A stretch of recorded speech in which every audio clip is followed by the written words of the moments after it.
Moving on into stage 3, we're going to cut out our canal system. So for that I'll be using my straight edge, and you can use anything that has a straight edge on it. It doesn't have to be a ruler.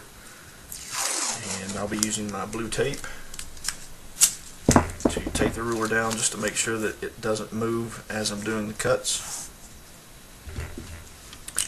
I have my razor knife here with a fresh blade, so I'm going to start up at the corner and I'm going to make my first cut.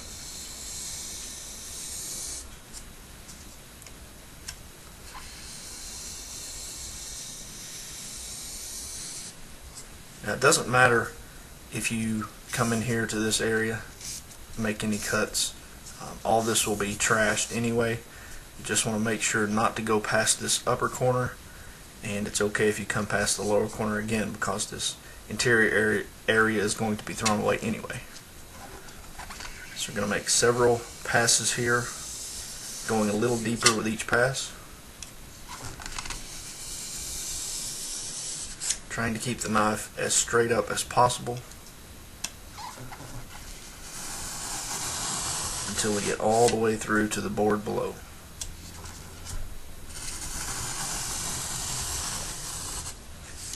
Okay, so that one is done. Pull this up. We'll continue making our cuts for the rest of the edges.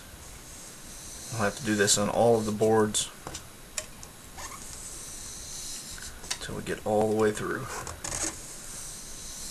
So I will not take up any more of your time while I'm doing this. As you can tell, I have difficulty doing two things at once, so forgive my lack of colorful commentary as this is going along. And I'll go ahead and finish this up, and I'll be back whenever we're ready to remove these pieces.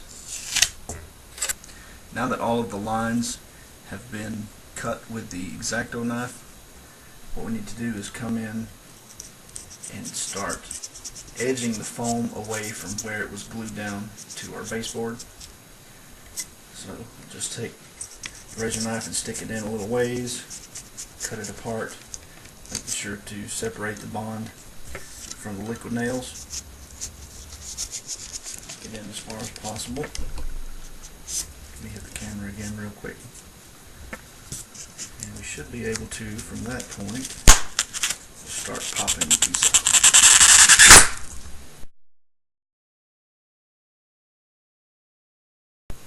Now that we have an entry point popped out, we can take a butter knife, any kind of dull kitchen knife, and just jab it in and get some leverage. Start lifting it up.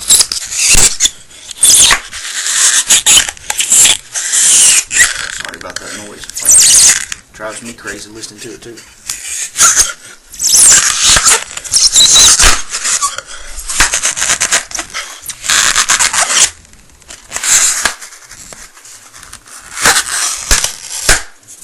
And there we have it.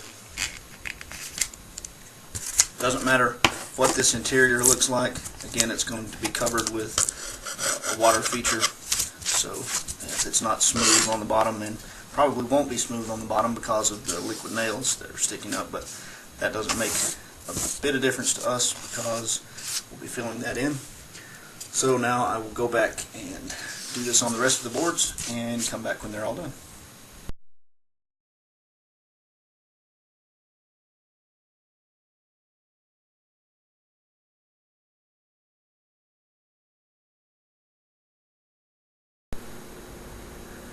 So now that the excess foam has been removed, we're done with stage 3.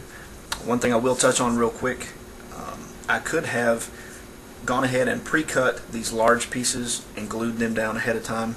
The reason that I did not do that is I wanted to make sure that the board underneath would remain level, so I wanted to give a solid surface for it to adhere to, and that's pretty much the only reason that I did it that way, and then came back and cut out the section. Now, if you are using thicker board underneath, it's not something that you need to worry about. It's probably not going to bow or warp whenever you add glue or paint or water effects, but using this small 1/4-inch hardboard, it is for the most part a good idea to go ahead and do it all in one sheet. Make sure that it's flat and level before you cut out this area, and that'll save you some heartache in the long run, because you don't want a board that has a 1/4-inch, 3/4-inch differential from bowing and warping. So that's why I did it that way instead of cutting these individually and then gluing them down. So that's it for stage 3. If you have any questions, again, please let me know, and if not, we'll see you in step 4, and hopefully in step 4 we can start adding some depth and dimension to the board and make it look a little better. So thanks a lot. Talk to you soon.